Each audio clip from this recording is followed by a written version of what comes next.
Well, now, you remember the other day we showed you this locomotive.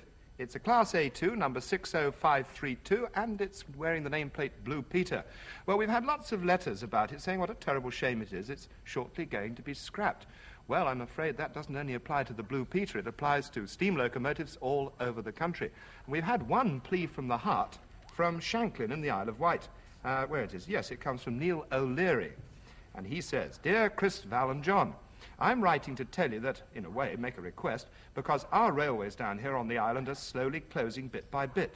First, the Ride to Cowes, second, the Shanklin to Ventnor, and now they have the cheek to take away our old 044 T-class power classification OPT steam engines, one of which is nearly over 100 years old, and put horrible old London Underground electric engines instead.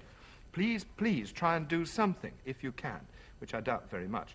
I have put a photograph of the Chail number 31. They're all named after towns and villages on the island. Yours very sincerely, Neil O'Leary. P.S.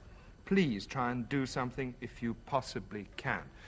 Well, British Rail run the trains all over the country, as you know, and I'm afraid with this sort of modernisation, there is nothing we can do. All we can do is sort of let you know, give as much publicity to a locomotive when it's going to be scrapped. Sometimes they are saved by locomotive preservation societies or by private individuals, and then sometimes they come out of retirement for a special trip. So if you're lucky, you can still ride on one of the really famous old locomotives.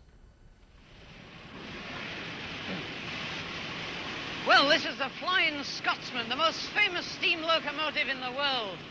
And today, she's going to make a very last non-stop steam run to commemorate the old days of steam on the London to Brighton line.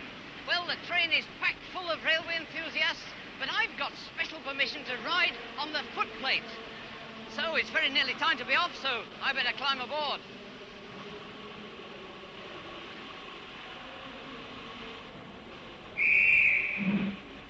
It looks strange, seeing the great plumes of smoke and steam on Victoria Station, where there have been nothing but diesel and electric trains for as long as I can remember.